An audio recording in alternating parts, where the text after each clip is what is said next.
Tea Biz podcast delivers tea news that you need to know. A recap of the week's major headlines with commentary and cultural trends hosted by Dan Bolton. It is the voice of origin for tea professionals and enthusiasts worldwide.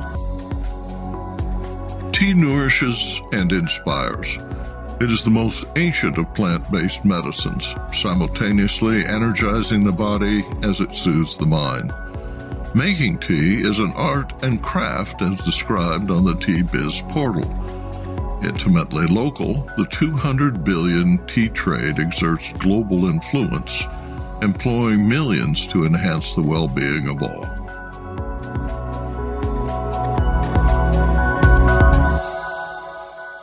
Hello, everyone. Here are this week's headlines. Resilient Turkish tea culture offers comfort. Keyif is a Turkish word that describes the pleasure and enjoyment of taking tea. After last week's catastrophic earthquakes, Keyif takes on new meaning as hundreds of ad hoc groups organize to support the homeless and hungry. Vietnam reports a surge in tea exports. And Pukka tea joins Canopy's Pack4Good initiative. Plus, Herbs Kettles co-founder Poorvi Chordia is a physician, tea sommelier, and avid traveler whose frequent visits to India inspired her and her husband, Abe, to directly source small batch artisan teas from sustainable mid and small size growers. More in a minute, but first, this important message. What makes a perfect cup of Ceylon tea? The perfect cup is from the tea businesses that ensure the protection of all the children living within their tea estates. We salute Kailani Valley, Telawakili, Bogawanthalawa, Harana, and Elliptia tea estates. Support Save the Children, Sri Lanka. Ad hoc groups across Turkey are distributing food and hot tea, helping homeless locate places to stay, and comforting the hundreds of thousands of Turkish victims of last week's twin quakes. Tea is pouring in from around the world. Turkey, one of the top 5 tea-producing regions, consumes about 95% of the tea grown there. Keyif, Turkey's largest tea supplier, dispatched vehicles equipped to brew large quantities of tea for homeless residents in Hatay, one of the regions hardest hit by tumblers that killed more than 35,000 people on February 6th, many in residential high-rises as they slept. Traditional Turkish tea culture is centered around the concept of keyif, meaning enjoyment or pleasure.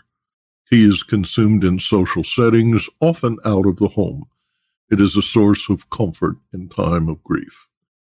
According to the Ministry of Culture and Tourism of Turkey, there are more than 200,000 registered cafes, restaurants, and bars that serve tea.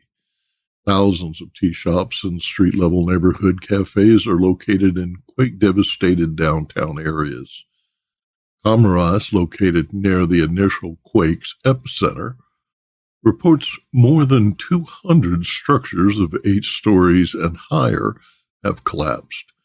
Damage is extensive in Antakya, which is ancient Antioch, a city of 250,000, founded by Alexander the Great. Singalilia, ancient Edessa, is home to the world's oldest known megalithic settlements at Göbekli Tepe, a UN World Heritage Site, and in Syria, Aleppo is a city continuously occupied since 4000 BC. In December, UNESCO inscribed Turkish tea culture on the representative list of intangible cultural heritage of humanity as a symbol of identity, hospitality, and social interaction. Sri Lanka has sent a consignment of tea, and King Charles was visibly emotional as he met with volunteers and the Turkish ambassador over tea in Trafalgar Square at a pop-up. A 12-year-old boy erected a tea stand in Bosnia to raise money for quake survivors.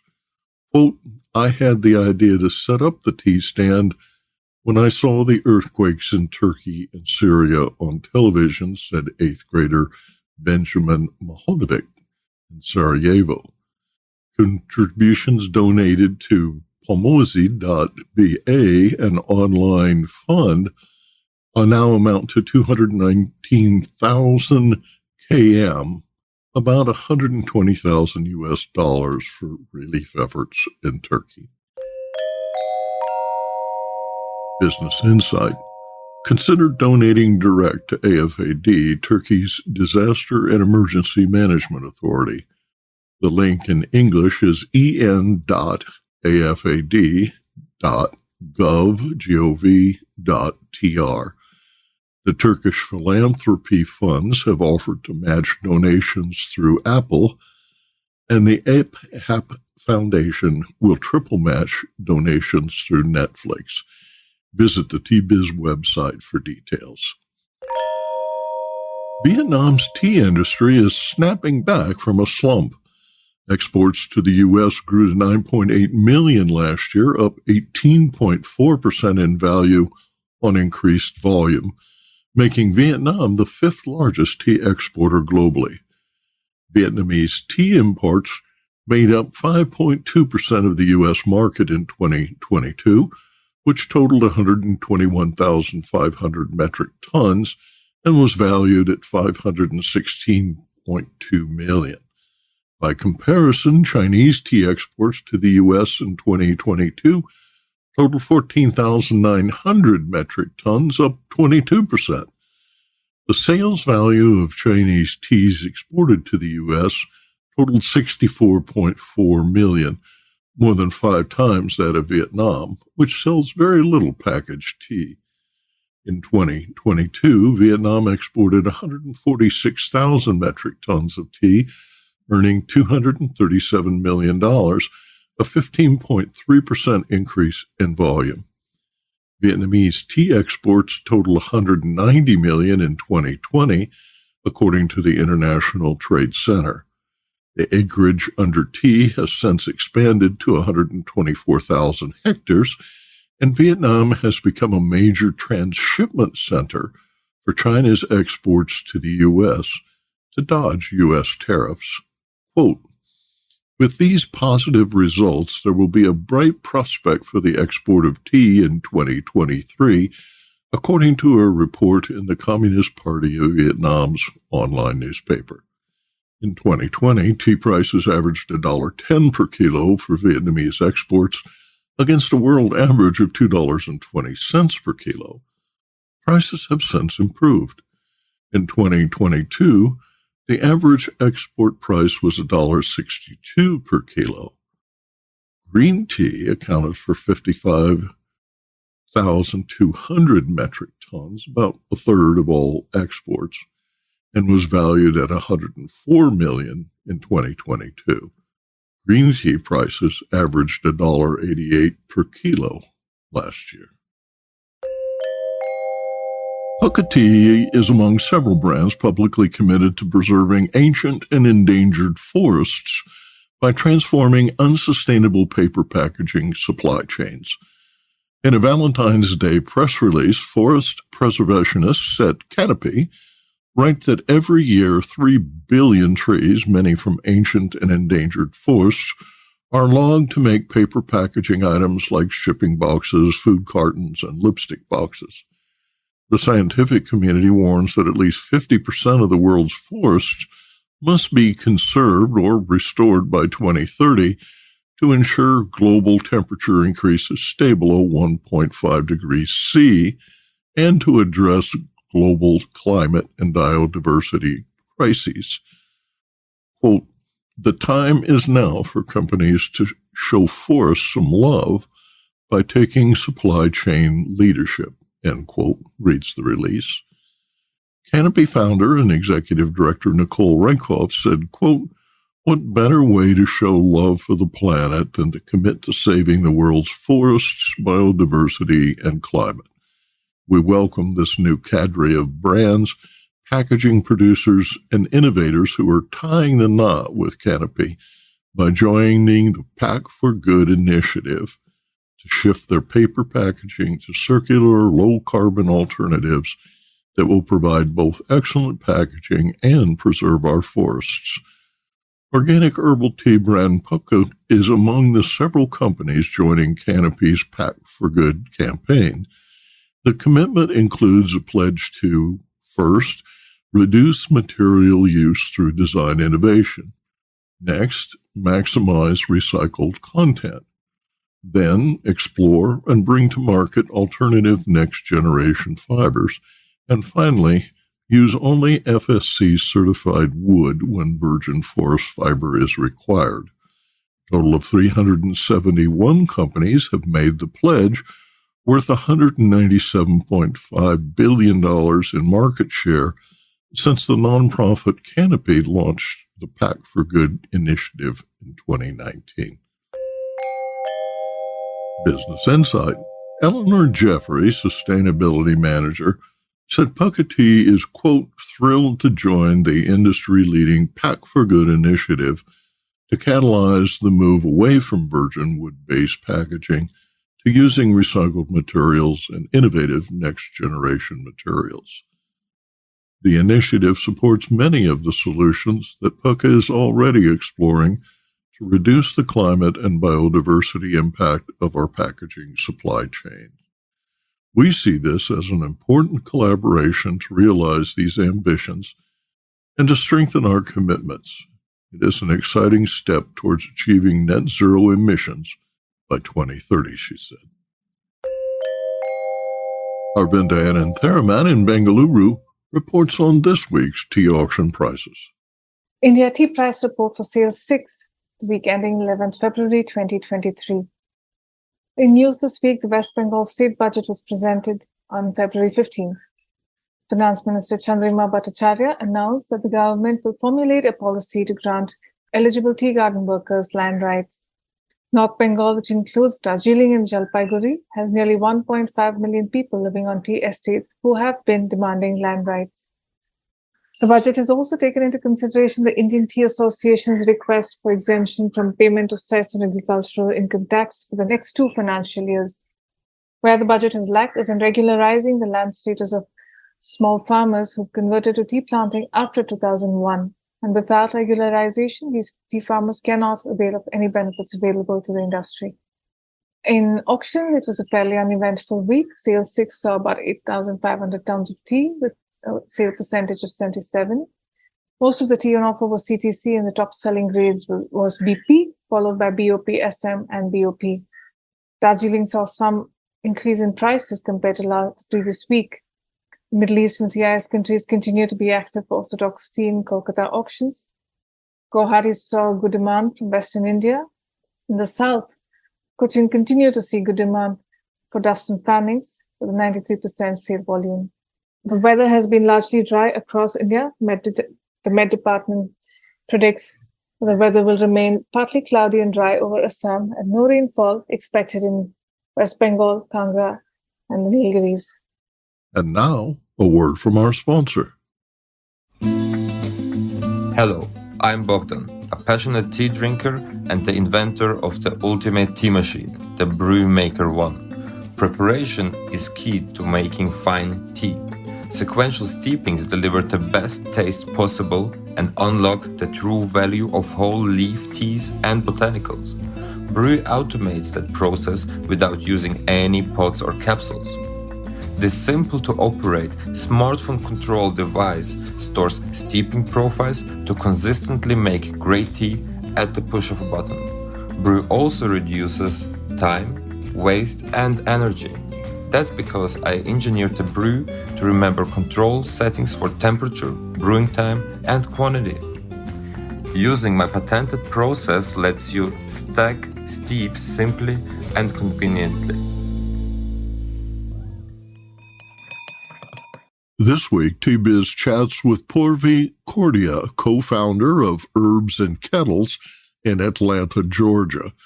A physician, Poorvi is an avid traveler and lifelong tea drinker whose frequent visits to India inspired her and her husband, Abe, to directly source small-batch artisan teas from sustainable mid- and small-size growers.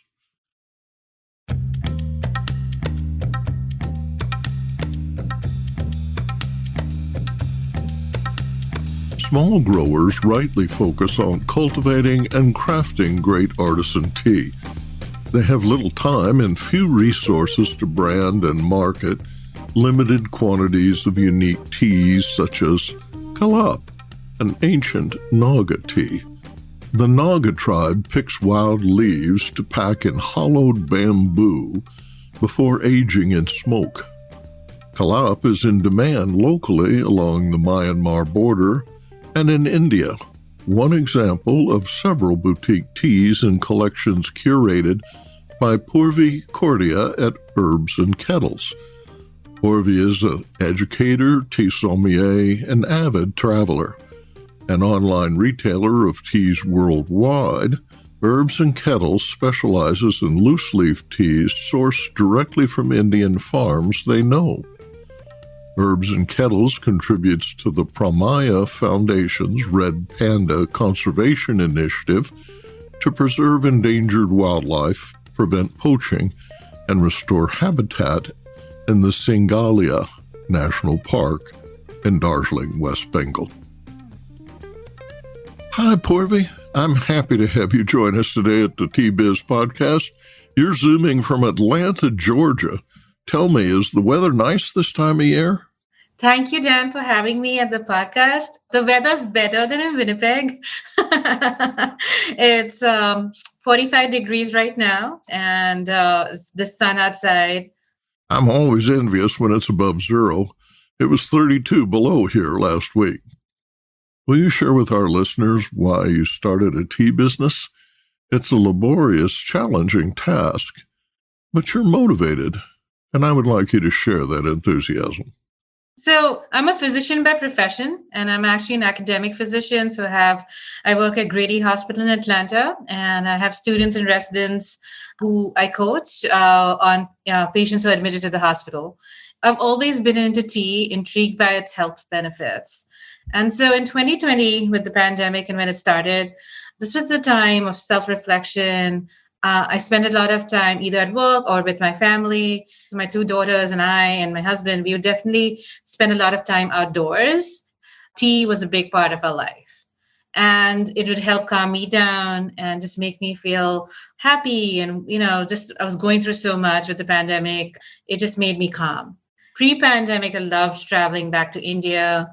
We are into wildlife, and I would definitely find myself in Assam and West Bengal as part of my travels. I soon made the connection that because my passion for wellness, for tea, and for traveling back to my own country, I was able to get the best batches from the small tea farmers that I, over time, have gotten to know and have become friends. And initially, it just started as a passion project for me to get the best teas. Over time, I was like, wow, this is amazing. The teas that I have been able to source are just marvelous. A lot of our friends really thoroughly enjoyed them.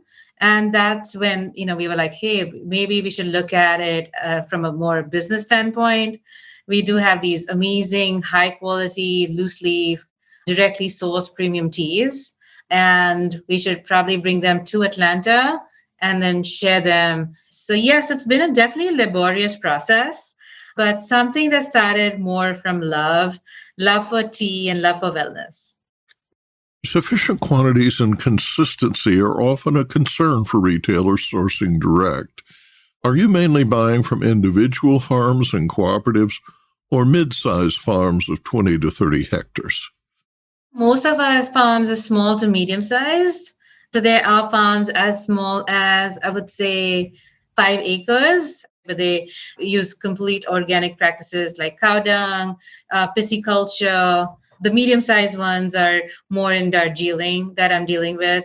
So even when we go to these small tea farmers and get tea, we're looking at their best batches. So, money is not our main concern. It's obviously trying to give them equal pay, not to treat tea as a commodity, but also because we have the inside knowledge, hey, we work with these small tea farmers directly, they'll tell us what their best batches are. And so we try to get that for our customers. I think our customers have really started to appreciate good Indian tea. And like a few of them, like who are into, gong fu steeping and really good high-end Chinese teas. So it's nice to hear from them. Even like when we go to Darjeeling or we go to Assam, we try to tell them, hey, we want whole leaf tea. So, not broken. Let's try methods that the tea stays intact, because I know a lot of our customers do gong fu steeping. Tell me about the Khalap I'm drinking. I've had some in Assam that were more of a medicinal mashup with healthful foliage and spices. This is a pleasant caravan-like smoked tea, not as piney as a lapsang.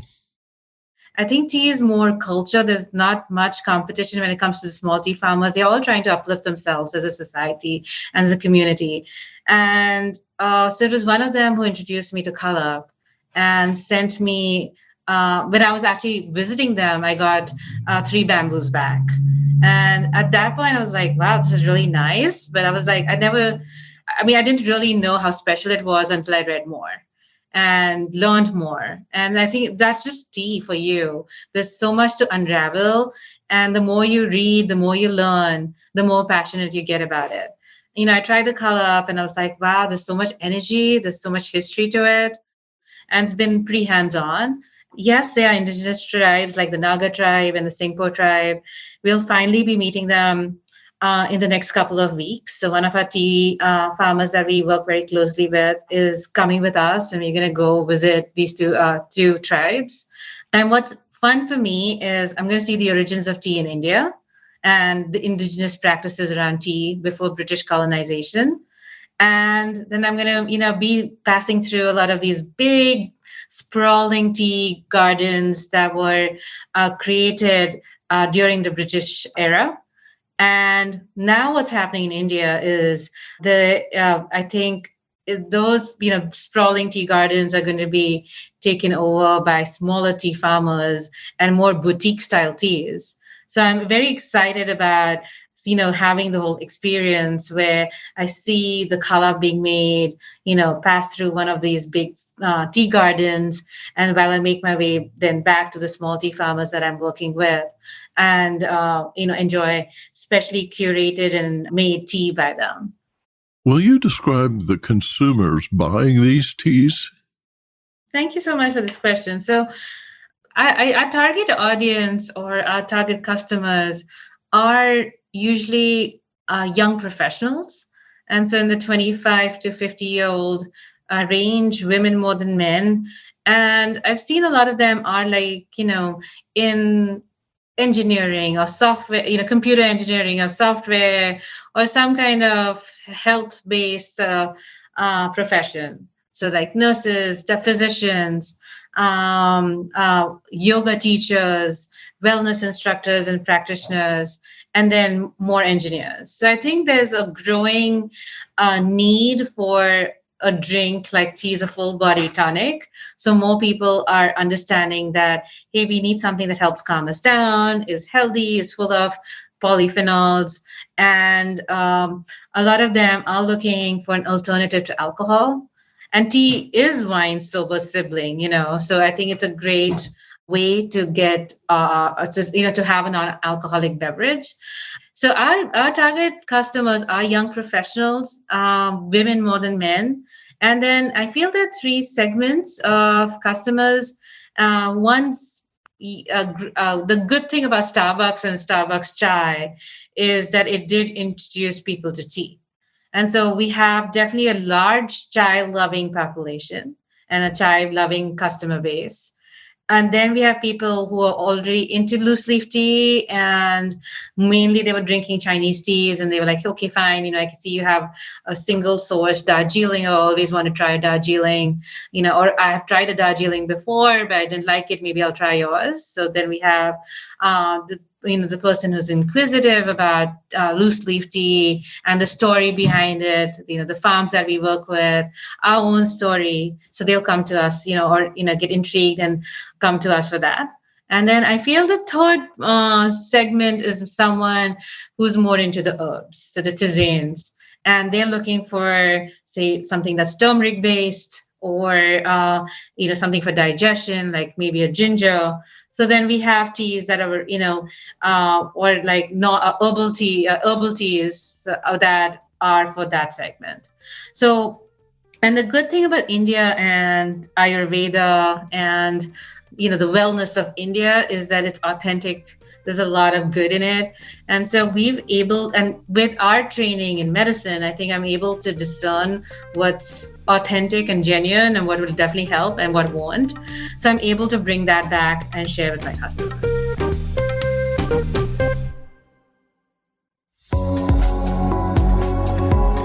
Intrigued by what you heard in today's podcast?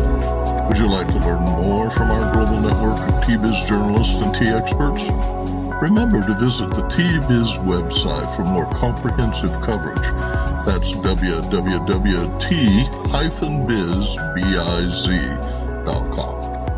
Thanks for listening. Farewell till next week.